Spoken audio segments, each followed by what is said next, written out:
G'day,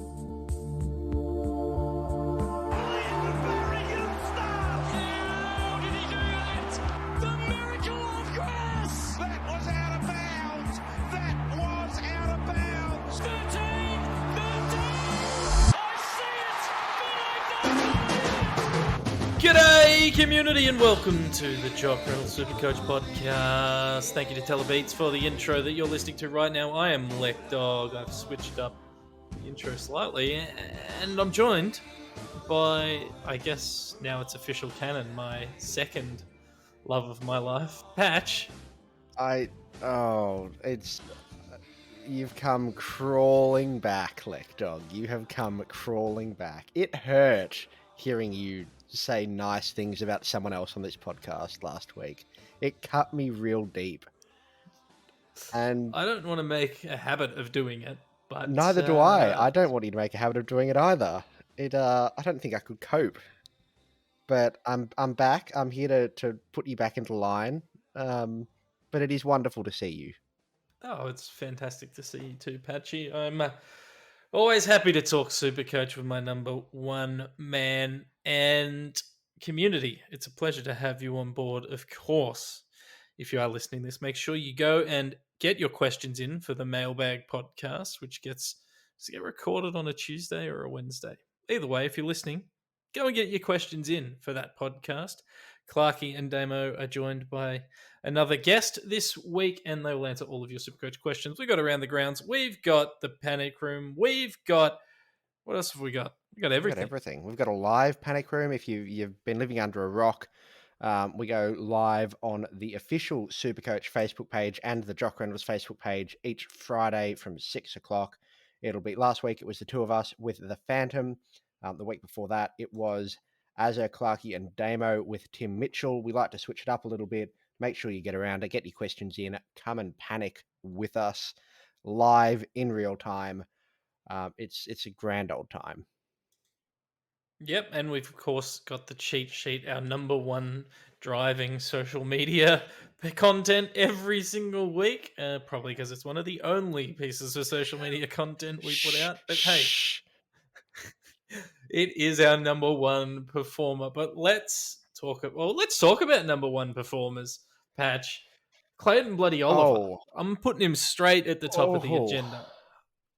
We don't get treated to this sort of performance all that often in Supercoach, but when the double centuries come, they are delicious, Patch. Oh, I mean, delicious is the understatement. I mean, he had more points in a quarter than most players have in a couple of weeks. Like he had his second or third quarter.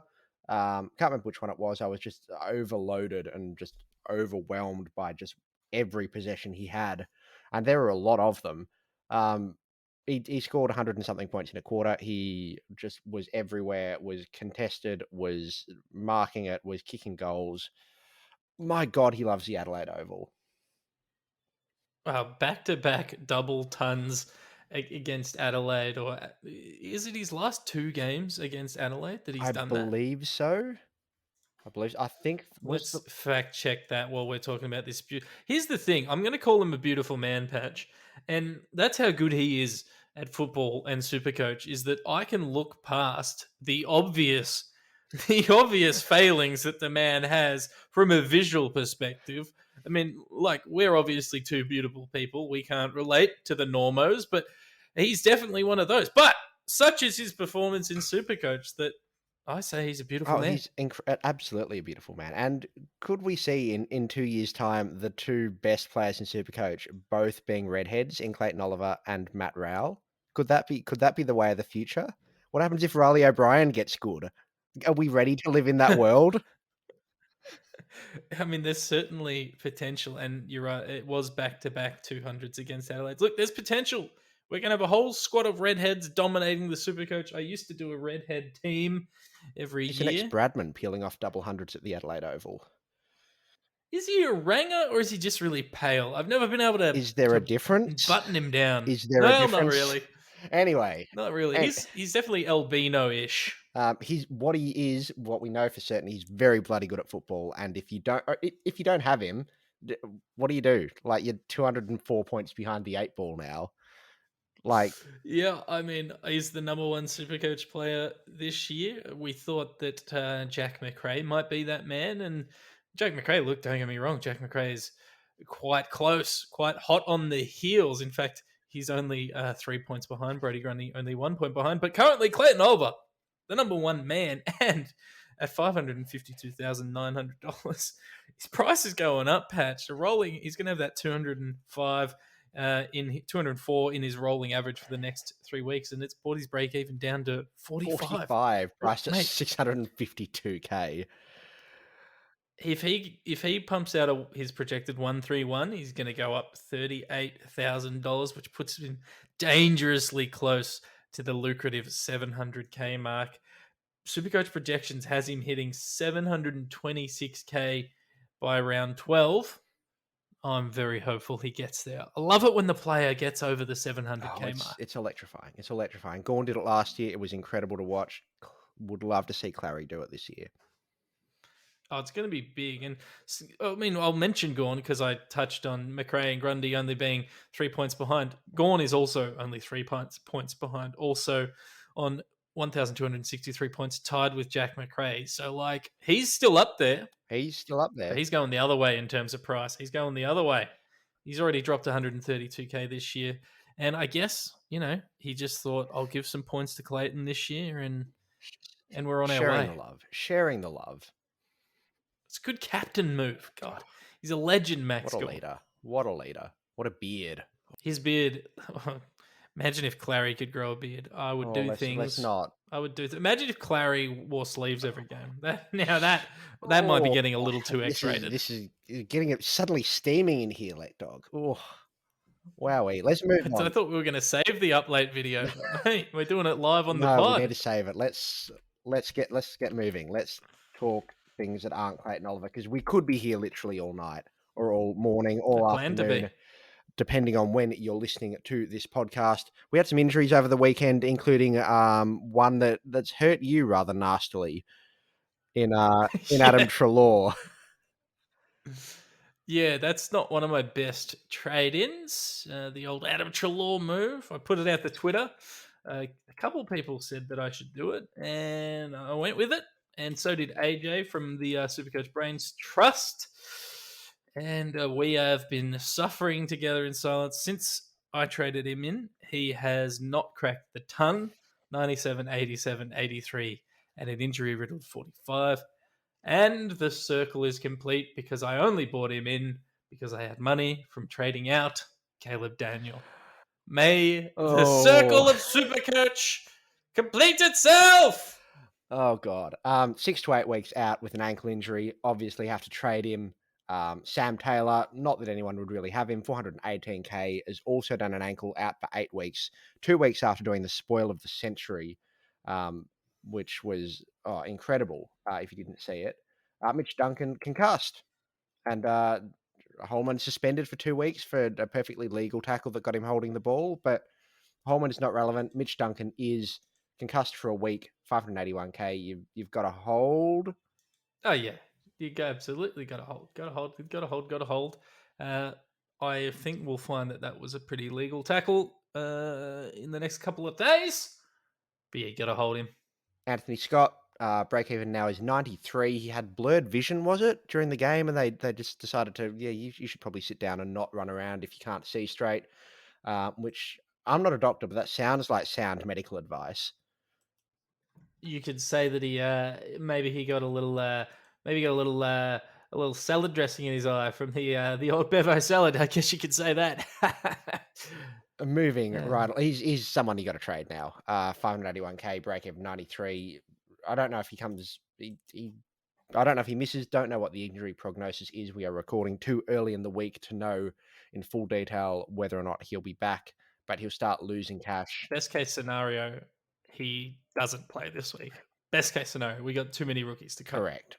He'd be the top of my list of rookies to cull. Todd Goldstein did something to his ankle, looked like he'd snapped his leg clean off, and then suddenly was running around the boundary again and coming out and punching Essendon players in the head. Has anyone got him? I don't know. Cass McCool has him actually, I don't want to. so I I don't want to. suspect she'll have to trade him Don't because. talk about the other girl on the podcast, Lekdog, not in front of the children. Okay, I'm sorry. I'm sorry. I'm Oh, sorry. community, you Move didn't on. hear Move that. You didn't on. hear that, community. Taberner and Robbie Fox, not relevant. But what is relevant, plenty of rookies around that need to be culled. Lekdog, do you want to take us on a journey through rookie world because we need those 3 buy round trades immediately to get rid of some of these rookies. They're all needing culling at the same time. Yeah, I don't think we need to. I don't think it's a super tactical and smart and thought out decisions required here. Like, I think it's what rookies do you have? What are they? Is their break even too high to reach? And what buy round do they have? So I'm not really thinking it matters. We're going to be moving on these guys: James Jordan, Tom Powell, Jordan Butts, Chad Warner, all these rookies. If you've still got them, we're going to be moving them on over the next few weeks. It feels there's a chance a guy like James Jordan uh, becomes a keeper. I think the 47 is more of an outlier than the rest of his scores for the year. But look, I think you just trade the ones that's going to lose you the most cash. And if you're looking at your buy rounds and you're like, all right, North Melbourne miss round 12, so I can get rid of Powell.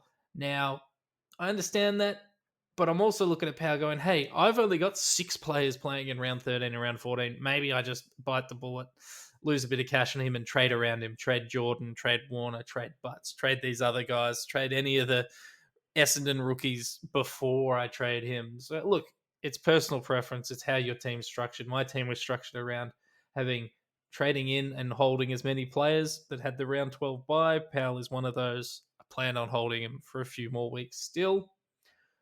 But Patch, maybe you disagree. Maybe you think it's we burn it to the ground and get rid of all of them. Look, I tend to lean towards getting rid of them more often than not, but it is team dependent. If you don't have any cover somewhere, you probably should keep someone lying around. Like I'm tempted to keep Jordy Butts because I just don't have defensive cover otherwise. But yeah, it's a personal preference really, and I think depending on what your team needs is what you should go for. But yeah, I don't think we should be too stressed by losing cash, especially if it's a Jordan or a Powell. I think they'll make most of a chunk of it back at some stage. If you're keeping them for the through the buys, certainly not panic stations.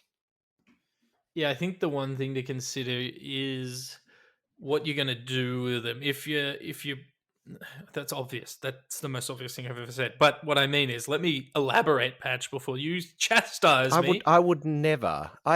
When have I ever chastised you? Name one time, you No, you never idiot. have, and you Oh, never will. Damn it! I think we're gonna. A lot of coaches are going to be in a situation where it gets to round 12. You've got to have. You're going to be given 3 trades for round 12. I don't think a lot of coaches are going to use all 3 of those trades. I watch me, think about where watch you me. want to be in round 12. Oh, I'll find a way. I'll trade in 2 players that aren't playing that week. If you go double downgrade this week to a couple of rookies that are on the bubble, which we'll talk about shortly, you got a shitload of cash. Next week rolls by. You've got 3 trades. You've got enough players playing. You're like, I've got this cash. There's no point bringing in someone who's going to have the buy in round 13 or 14. All right, I'm just going to hold. But if you opt to hold your trades this week, that's when we might see an opportunity to cash in those 3 trades on rookies. It's just like assess your situation, assess your buys, work out what you're going to do, actually plan ahead. Don't just trade and then not look at your team for the weekend like some of us do. It's a way to act like I'm brave, but it's really just hiding the pain. Patch, I've not helped. I've just gone into an emotional It spiral. sounded good though. It sounded really good. It sounded impressive. I'm inspired by it. But we'll move along before That's all we could ask. we'll move along before anyone thinks too hard about what the meaning of most of those words in that order were. The rookies we are targeting this week, though, there are a few of them on the bubble. A few of them looking quite nice. One especially looking exceptional with a 75 and a 98 in his 2 games, break even of negative 70, $173,000. There's one big problem. He plays for the Western Bulldogs. It's Cody Weightman. Can we trust Bevo to not put him in the salad? Patch, I don't want to call you out alive on the podcast, but your pronunciation of players has historically been interesting, and I'll say that his name is Cody Weightman. Weightman. What did I say? Whiteman. You said Cody Whiteman, and Weightman. I don't want to read into the subtext of what you're saying now. I'm not accusing you of anything. I'm just saying it's very interesting. There were some numbers there. I got flustered. You know, I get flustered by numbers, and suddenly letters and numbers look really similar sometimes. Cody Weightman. Cody Weightman is on the bubble. Look, he's a elevated price, $173,000. He is effectively a small forward. He has kicked 3 goals and 2 goals, and was really nice against St Kilda. But so was a hell of a lot of those Bulldogs players. The numbers say he is a good selection. My gut says it is not. My gut's been off this year, though, Patch. I just don't want to put my faith again into a man who could just as easily play Cody Weightman in the ruck next week as he could forward as he He'll could name mid. him in the ruck based on their last 2 weeks of naming sides. Yeah, well, coaches being contrary about stupid issues is one of my biggest pet peeves. And geez, Bevo's pushing me. He's pushing me, the salad master. Oh, he is. But I think if Waitman's in that team, he'll probably score. The Bulldogs kick a lot of goals. They're a good football side. For all I want to chastise Bevo for being an annoying coach, he's good at making his team win lots of games and get lots of ball forward and kick lots of goals. And Cody Weightman will probably be a part of that moving forward. So they've got Melbourne this week, and then the week after they have Freo over there. They have a bye at some stage in there the next week in round 13. Round 14, they have the Cats. So it's not an easy run over the next month for Cody Weightman. And it only really takes one bad game and he's on the fringe. You'd think Mitch Hannon is closer to the edge of that side in that role than Weightman is. But yeah, I'm in the same boat. I've been burnt that many times by Luke Beveridge that I don't really want to go there. Especially when the other main option this week is from a side whose coach likes playing rookies and likes giving them a run. We had Starcevic last year. We've had Ainsworth in the last couple of years. James Madden from Brisbane, 123k forward defender, had a 47 in round 7, I think it was, and then played this week for a 78 with a break even of negative 51. What do you think about James Madden, Lekdog? Look, it's hard to say. I think the track record that the Brisbane Lions have given us is a positive one in terms of rookies. He had 13 disposals and a goal. Like, it wasn't. If you look at the stats on their own, it wasn't super impressive. But Brisbane Lion fans are pretty confident this is a guy that's going to stay in the team, and he's 50k cheaper. So, and he's got a bit of flexibility, forward defender, swing set. That 50k is probably enough for me to say he's the pick of the two out of him and Weightman. Just even though his scoring potential seems slightly lower, just because if you look at his projection, he's still projected, break even is negative 51. He's still projected to go up 50k this week, and he's doing it at it's going to come much easier for him in terms of cash gen flexibility. I think he's the option. You pick Cody Weightman, you're 100% locking yourself into a forward that's already 173k. We saw, I know it's not the same, but I traded in, what's his name? Was it Waterman from Essendon on the weekend? And, I was promised the world, and he scored a 48, which is serviceable, but I don't want to invest that in that sort of money, 178, when I have an option that's 50k cheaper. Agreed. I mean, we were promised Jake Stringer, and I think 48 is about par for when you promise Jake Stringer. But yes, the point, that doesn't make the point any less correct. I think Madden would probably be the pick, and people who know more about Brisbane than I do seem pretty confident. So it's good enough for me. There are 2 other rookies on the bubble: Hugo Ralphsmith, Tom Wilson. I don't think either of them are really worth discussing. No, we're not touching them. One plays for Richmond, one plays for Collingwood, and the one that plays for Collingwood hasn't shown much scoring potential, so hard pass. Basketball background, though, Lekdog. Basketball background. Oh, mate, I've got a basketball background. I'm still shithouse at Supercoach, so... Case in point. Case in point. Another one on the horizon, who I want to chuck in there was Ned Reeves, 123k. Your favourite My player. favourite player for Hawthorn. Scored 81 on debut, not in the bubble this week. We get another week to look at him. But just thought I'd mention him there with Flynn bubbling along very nicely in price. We might get one price rise out of him before the Giants buy and the return of the Lord and Saviour Braden Preuss. Yeah, the only worry for Hawthorn fans / Reeves fans would be that John O'Segler had a nice game in the reserves. So did Keegan Brooksby, actually. I don't know how committed the Hawks are to playing the kids. We'll see if Segs comes back in at all. But Reeves was solid. Very, very tall player. It's hard to know. Look, he was playing against Mark Pittonet, who historically does tend to give up a fair few points. So, yeah, let's watch him again. And worst case scenario, he might be a cheap downgrade, as you said, for Flynn. Yeah. Well, speaking of that game, a Mark Pittonet and being at the feet of Mark Pittonet, there's a name here on this list of the next section of players we're going to talk about because there's plenty of value around this week as well. Instead of if people don't want to go down, they don't trust either of Madden or Weightman. There's some 400k value, and the first name on this list, Lekdog, just talk me through it because it pains me seeing this as a trade-in option. There's a few names I could have chucked here that run around for the Blues. Adam Sard and Zach Williams both had very nice games on the weekend playing in their actual good positions. But this man is Patrick Cripps. Why would I bring up Patrick Why would you bring up Patrick Cripps? Cripps? Because he's been bad. He's hurt all of us on a deeply personal level and strung out the pain over 10 abhorrent weeks. Is that why? Look, it's going to be very hard for people who have had Patrick Cripps in their teams this year to listen to this.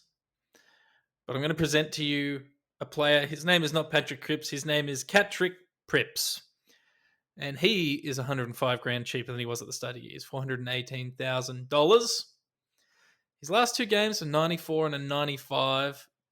Not the most amazing scoring, but the thing that stood out is that he started tackling again. He's had 20 tackles, 10 tackles in each of the last two games. Patrick Cripps also historically is a very good scorer. Last year was a down year. He had averaged 98. 2019, he averaged 117. If Patrick Cripps comes out and averages 98, 100 for the rest of the year, we've seen the last couple of games he's scoring in the 90s. If he can do that for the rest of the year at 400k, he's a little bit of a bargain, and his ownership has plummeted from where it was at the start of the year. He's 22% ownership now. It's going to be hard to come crawling back if you did own him, and we've got other options for you if you did own him. But if you haven't owned him like myself, all of a sudden I'm looking at him, licking my lips, thinking, yeah, this is a guy that probably will fit into my team. I know Crazy Frog, who was dominating earlier in the year and is still dominating Supercoach. He's also a fan of bringing in the Crip Man this week. Patch, there's value there. I mean, technically there's value. I mean, look, this is where they're in the worst positions to give advice on Patrick Cripps, considering you're a diehard Carlton man and I've owned him all year and for decent chunks of last year and not before that, and have hated nearly all of my time with Patrick Cripps in my team. So on paper, yes, it makes sense. Sure, like the tackles is big. I can't endorse that. I just can't look someone dead in the eye and say this will be a good thing for you and an enjoyable experience, and I recommend you do it. I can't do that to the community, not our beloved community. You know, at this point in the round, at this time of recording, Monday night, he's been traded into as many teams this round as Matt Buntine or Bunty, What? Cleo Bachelor of the Year winner Matt What? Buntine, who I can only presume has been traded in because he scored 69 on the weekend. It's the only thing that makes sense to me. Nice. I don't know what else I'm supposed to say. He's 199k, which I didn't realize. It's crazy. But Cripper, look, even bad Cripper last year scored it. He loves playing Sydney. He scored in the last three games. He's scored 3 tons against them. doesn't love West Coast as much, but the game is here. And then GWS, mixed bag. I'm just saying he is now a trade-in target for some people in the community, myself included. So if you are an owner, we probably beyond the trade talk now. 2 back-to-back 90s. If he gets 10 tackles again this week, he's going to be a very interesting watch. On players that haven't hurt me on a personal level and run over my cat repeatedly in the driveway, Adam Cerra is 10k cheaper than Patrick Cripps, had 88 and 102 since returning from injury. 4 of his 6 games are of 102 plus. Do you break even at 53? Thoughts on Adam Cerra? Good footballer. Yeah, big fan. This is another Cerra bomb that I'm planning to bring in this week. I'm planning to bring in Cripps and Cerra into my team to try and get some sort of value. Look, he's had, as we said, 4 out of his 6 non-injury affected games have been 102 plus. Got 102 on the weekend against Sydney. We know he can accumulate the pill. I don't think he's a tag target when Andrew Brayshaw's running around. There is that he did score 56 when against the Blues early in the year when they kind of tried to use him as a tagger and it just wasn't effective. I don't see them doing that again, really. And he started to find the scoreboard a bit the last couple of games. He's kicked a goal in each of those. So another one who, if you take out his 15, and I'm not saying take that out from a scoring analysis point of view, but take it out from a price point of view, you're paying closer to 500k for an Adam Cerra. So I'm more than happy to take a punt on him at 408k. Yeah, but I qualms with you. I can see a world where Adam Cerra is a top 15, top 20 definitely, potentially top 15 scorer from here on out to the end of the season. I can see a world where that happens. There is a world, where that happens. And for that value, that's a punt I'd be willing to take, and I'm seriously considering taking. There's one other. I was just going to say the hard part for him is he's got the round 14 bye, which a lot of people do, but his next 2 games, Port Adelaide and Western Bulldogs, which, I'm not sure how well Freo are going to go in those games. So that's probably the scariest part, but I think long-term, good value. Yeah, definitely. Well, speaking of the Western Bulldogs, the other man in this midfield mix, Bailey Smith, $400,000, pretty much bang on, and is the beneficiary of the poor Adam Treloar injury, which has hurt so many of us so dearly. Yeah. By which I mean it's hurt you dearly. He could benefit quite nicely out of the void of significance, as our beloved Peter Higginbotham would call it. Yeah, look, I really like him. Once again, another guy that I'm looking at. I don't know if I can be hurt by Bevo again. I was having a think, Patch. You know what you do with a salad once you've got all the ingredients in there. I don't eat salad, so I wouldn't know. Well, I've read in books that what you do, you put all the ingredients and then you toss the salad. As in toss it out into a bin? Is that what you do with a salad? Look, I'm assuming the instructions, if they required a bin element, would have said so. But it reads, you toss the salad. Toss it where? If you're the where person, are you tossing this salad? I don't understand. You toss it together. You mix it all up. You toss it. You toss it in the air. And then what? It lands together again? I don't understand. It lands together in a slightly different order. You throw it up. Who designed this salad? You don't know where it lands. That sounds really messy. Anyway, what would you call the person? What would you call the person who makes the salad? Makes the salad. They're in charge of preparing the salad. They're in charge of tossing the salad. My aunt on Christmas. You'd call them a salad tosser. Sure.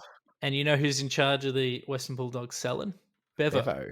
So guess what? Bevo is a tosser. Oh, there we go. The payoff was not worth it for the pain I put you through. You made me work so hard for that, and I hated you for it. I hate you for it.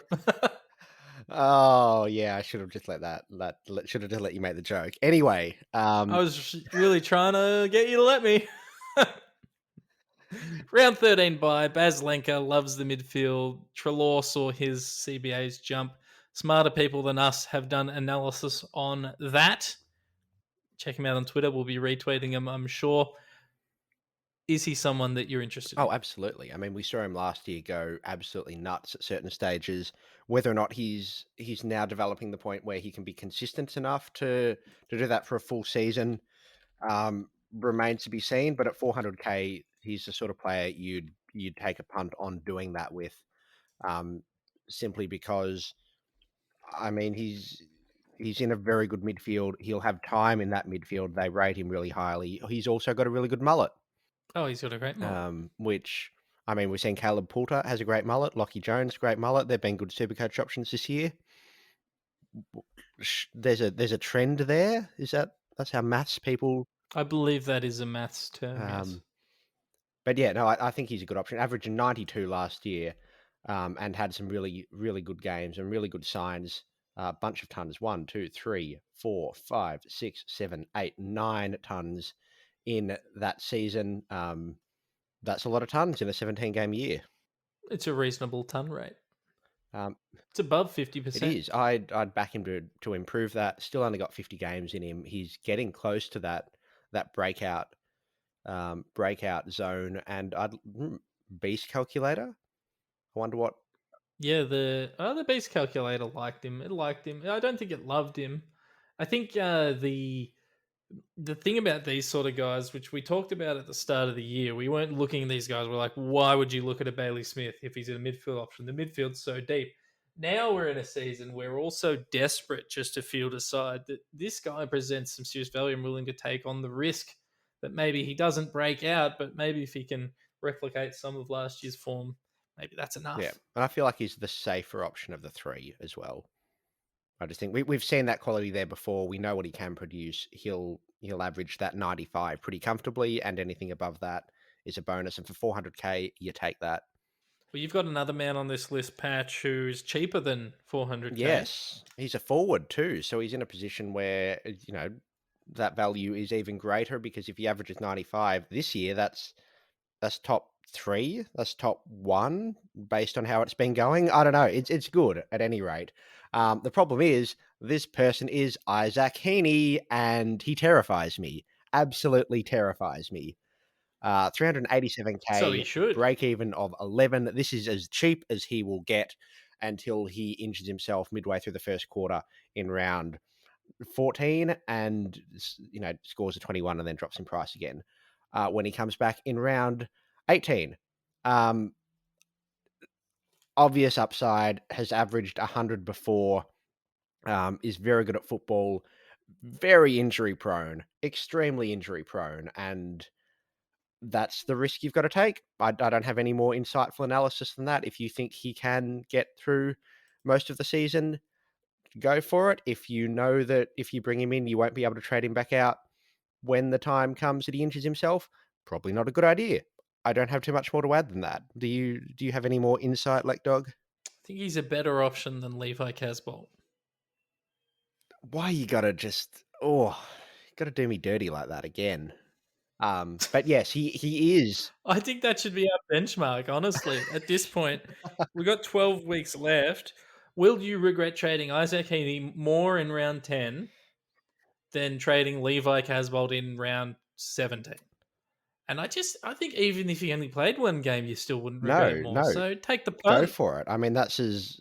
Yeah, We've used a lot of measuring scales over the years, but I think the is he a better trade-in option than Levi that, Casbolt is a great measuring is this stick. the lowest bar we've ever set on a podcast famous for setting very low bars?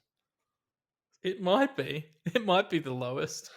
I mean, if I'm on it, then there's already a pretty low bar, but Levi Casbolt is even lower than that, which is worrying. On an unrelated note, we also recommend trading in Jack Gunston, Ling John, Braden Ainsworth, and Ben Kavara. Go for it. Ben Cavara, who I'm not totally confident still exists.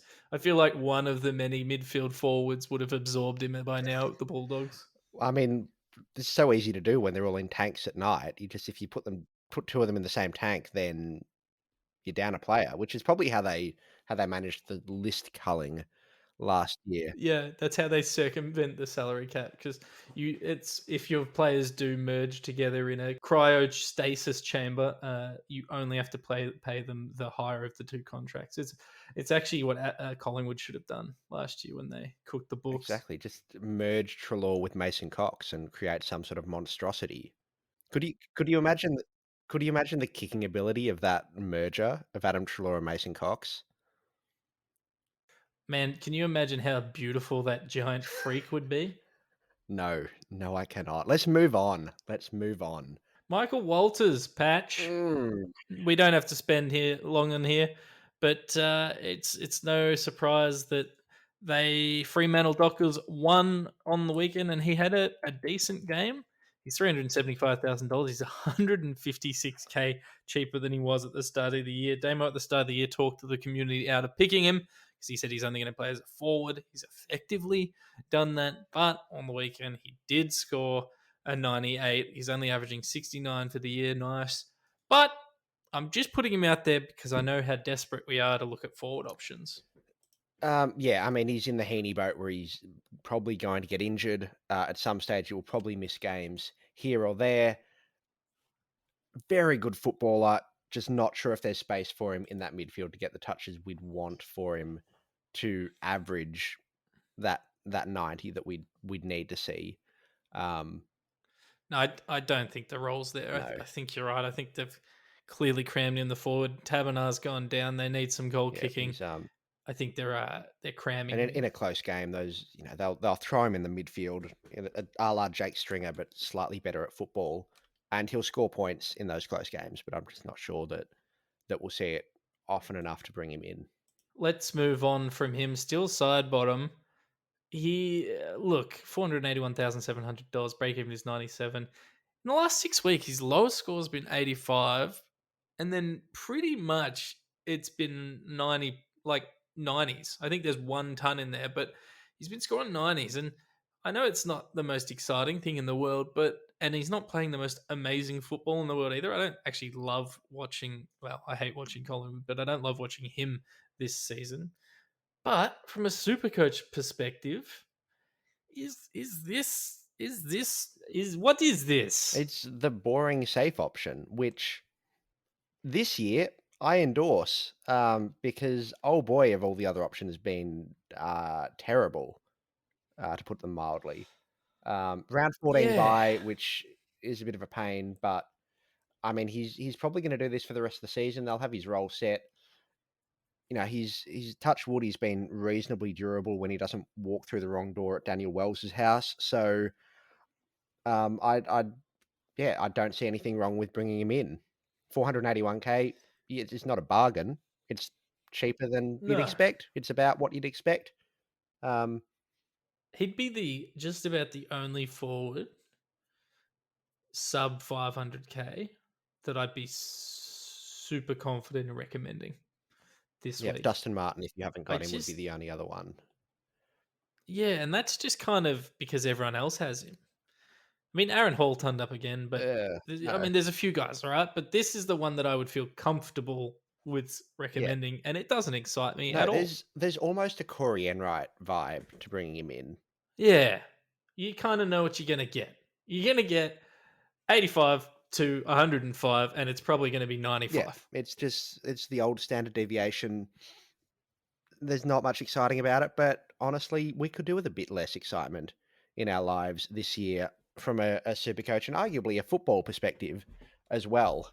Let's talk about excitement. I'm going to lump these three together. Taylor Walker, Oh, $385,000, break even 99. Lance oh, Franklin, oof. $380,000, 300, break even 35. And Robbie Gray, $404,200, break even 57, whose 5 round average is 73. I lump these together because I see people trading them in, I see people looking at them, people jumped off Taylor Walker. Maybe they're stressing. Patch, I'm here to say don't stress if you jumped off Taylor Walker. I know he scored whatever it was, 101 Supercoach points on the weekend. But I'm here to tell you, I was watching that game. I was watching the score. He was on about 70 when he took that mark and kicked the ceiling goal. If not for that, he'd have scored 75 for the game, and you'd all be laughing. Ha ha ha! I'm so glad I traded him. Don't stress about him. Lance Franklin, he's not going to kick 6 goals every week, Patch. And Robbie Gray effectively saved the game for Port Adelaide, and he's not going to do that every week. These guys are not good trades. Agreed. They're exciting, though. Yes, they are. Don't trade them in. Let's move to the defense, Patch. There's 4 names that we wanted to cover off before we finish the podcast. One I wanted to mention. Now it's hard because we got so much value in defense at the moment. Most people have a full finished defense. I've actually got a full finished defense by some miracle. Jake Lever, though, $409,000, break even 50. He had a terrible score 3 weeks ago. He scored 35. And his price plummeted. This was a guy that was about to hit 500k, scored a 35. He's bounced back, 90 and 104 since then. He's now the cheapest he'll be all year. He's going to go up in price again. And he's been tonning up pretty regularly. Yep, he plays that third tall behind May and Petty. He gets a lot of intercept marks. He takes a lot of kicks, a lot of intercept possessions, a lot of points. He's going to be reliable, very, very good value. I think he'll average that 90, 95 the way through the year. And for 409k, if I had a spot left in my backline, sign me up. He's played 10 games this year. He's had low scores of 35, 53, and 70. He then had 90 against the Blues, where he didn't see a lot of it. And every other game's been a ton. So he's gone over 160% of his games this year, which is really enticing. The hard part is the $409,000 value outweigh the fact that there are a shitload of better defender supercoach options. I mean, that comes down to your side, how many rookies you've got, where you've got them. That's a decision you'll have to make, and we might not be able to guide you through. You know who could, though? Damo and Clarkey could guide you through that individual scenario if you wanted to send a question in to the Jock Mailbag podcast. There'll be links on the website. There's links on social media. Send those questions in there. Next name, someone very close to my heart. A man I traded into my team this last round. Well done. I mean, that means he'll be injured in a week and out for 8. I traded him in before he got concussed at 650k or something. He's had back-to-back 105s. It's Jordan Ridley, $484,600 dues, break even of 79. Not going to get too much cheaper throughout the year. A good option. Good. Oh, I think he's a great option. He's already in 30% of teams, but if you don't have him, I mean, he's going to be. I think his trajectory is going back up. And look, his only poor scores were injury affected this year. At the 31, where he got knocked out, he had his sort of slow comeback against the Blues, 87, GWS 84, and now he's remembered, oh, wait, I'm Jordan Bloody Ridley. And he's taken a lot of little cheap marks in the end of games, a lot of little very careful but effective forward kicks. I love it. I love everything about his game. Yeah, bring him in. No arguments from me. He's attractive too. And, you know, I'm okay to say that. I'm happy. I'm comfortable with who I am. His hair's majestic. It's a majestic hair. I'll tell you what else is majestic. Lachie Whitfield's liver.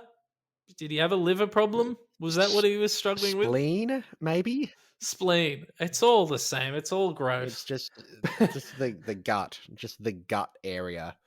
It's in perfect health, though, apparently. It is. And unfortunately for us, I mean, fortunate for him, very happy. Unfortunately for us, it's a little too healthy. And he came back a little too strong. We really wanted to get this man priced at 400k, and he said, no, I'm going to drop out of 110. And he did, and it was good. Can you tell us about Lachie Whitfield? He's a footballer that plays for the Greater Western Sydney Giants. He's played for them for some time. He's someone whose name... Are you like doing your PowerPoint presentation and the words are spiraling into frame? He's a long way down this list that I'm scrolling to try and find some relevant information about Jordan Ridley. This year, came back round 7, scored 83, 74, 80, and then the 110. Not entirely sure what role he's playing in the Giants because I don't watch Giants games as a general rule because I no longer live in New South Wales and don't hate myself that much. But but he scored points on the weekend. He's 500k, which isn't as cheap as you'd want to get him, but he's got a very good buy, very, very good buy. And sure, if you need a defender and you want someone that's very likely to finish in the top 6, Lachie Whitfield is your man. Yeah, there's a chance you could get him in a week. His break even's 107. His price shouldn't change too much. I expect him to get that. He's playing in the defensive half. He's pushing up on the wings. He's pushing up through the middle a bit. I couldn't tell you exactly what his role is, but he's certainly more defensive oriented than he is forward oriented, as you'd come to expect. But we do know that he's capable of going up forward and kicking a goal. He plays whatever role is required of him. He's averaging 25 and a half touches a game, and I think if you get enough of the ball, you're a good chance at scoring pretty well in Supercoach. Yeah, the old-fashioned utility position. Yes, utility, which we should introduce to Supercoach, by the way. Just a little side note. The last one, Patch, I wanted to ask you about is Changkuoth Jiath, who is priced at $393,000. His break even's 119. He was the solution to all of our backline problems a few weeks ago. He's now not that. No. What do coaches do? Panic. Make a salad. That's your suggestion. That's your solution for everything. I know, and it works every time. I feel so much better after panicking. He's had a rough run. And so have Hawthorn, really. If you lose to North Melbourne, then what are you doing with your life? Which I can say because we thumped North Melbourne on the weekend, which was your confidence is excellent. We won 2 on the trot, and oh boy. But yeah, Jiath scored 61 and 55 in his last 2. Clubs have figured it out that if you give the really quick guy with good skills a lot of time and space, he'll use that time and space to deliver the ball inside 50. So they're not giving it to him. They're just bumping him. They're making sure there's someone on him. He doesn't have that run, which is a significant issue.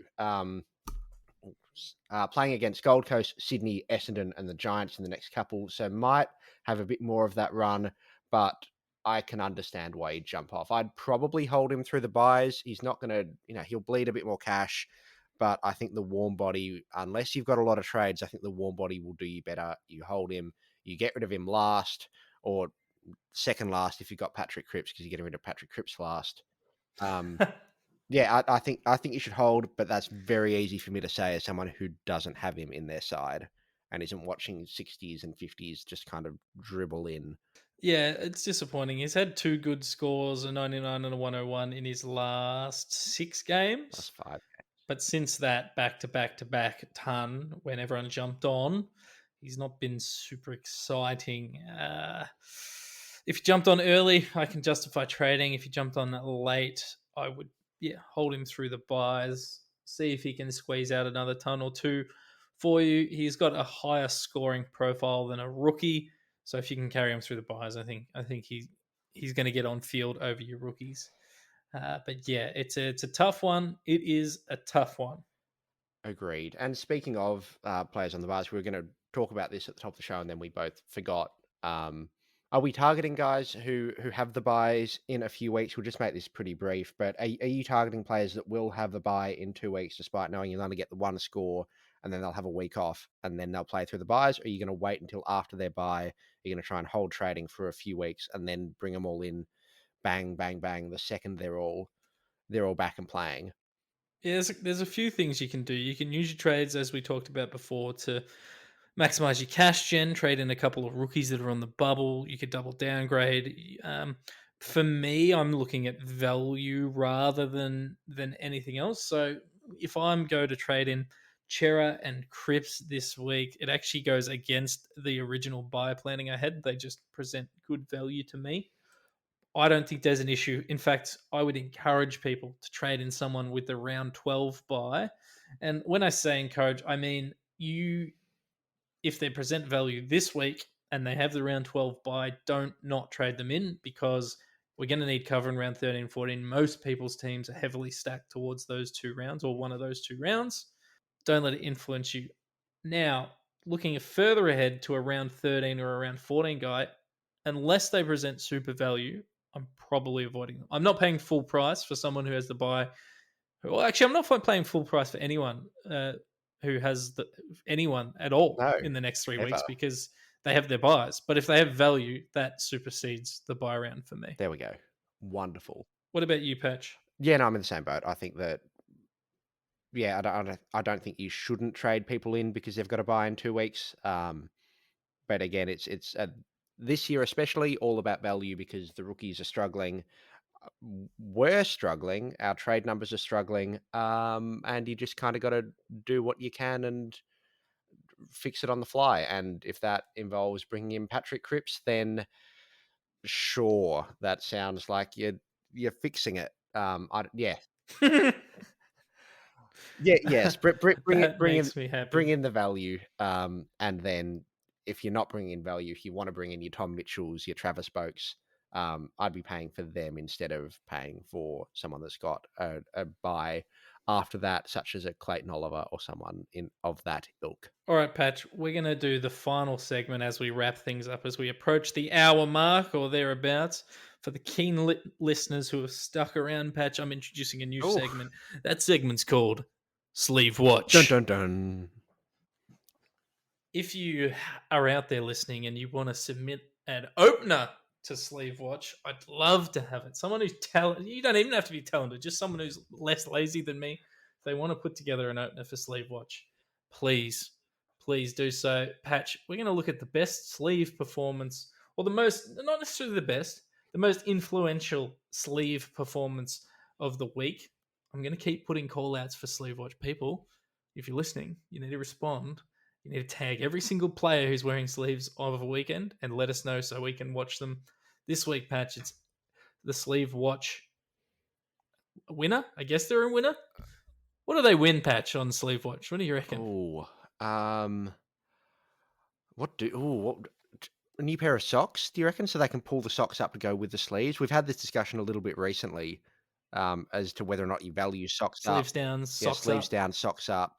This has a good ring to it. Like the vibe of it. Maybe we can give out a fresh pair of socks. Yeah, I think that's what we're going to have to do. Because the feeling of running out on a football field with a fresh pair of socks is second to none. Like, I know it's a small thing. It doesn't sound like a good prize, but oh boy, is it a good one.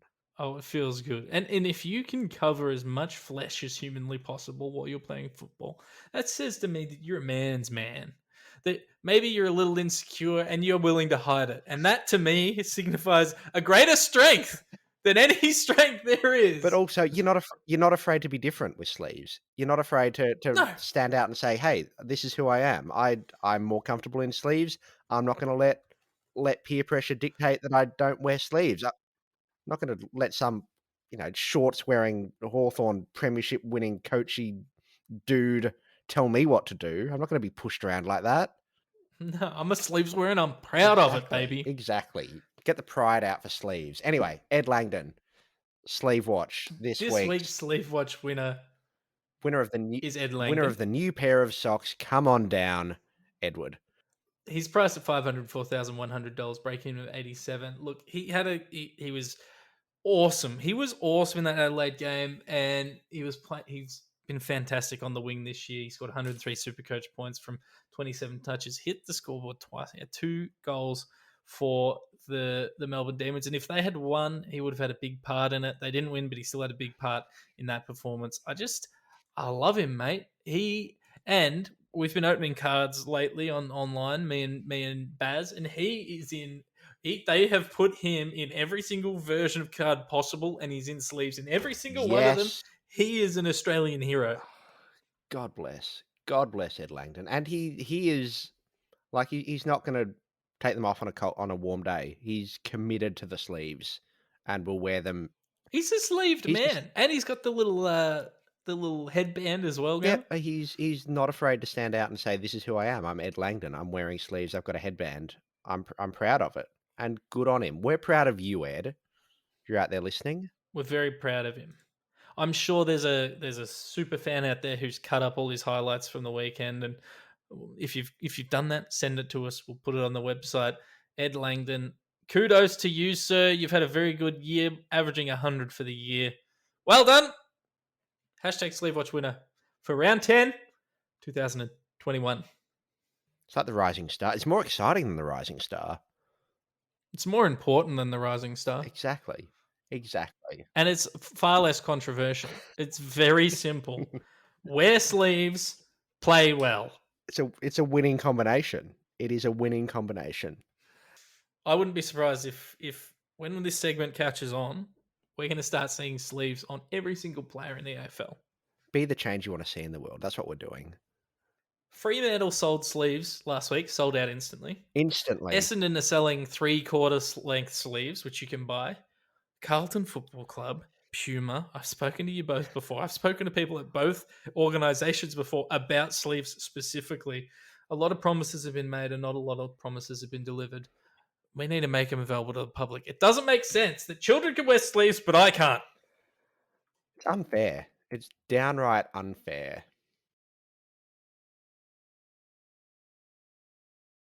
It's time to wrap up, to go look at pictures of players wearing sleeves.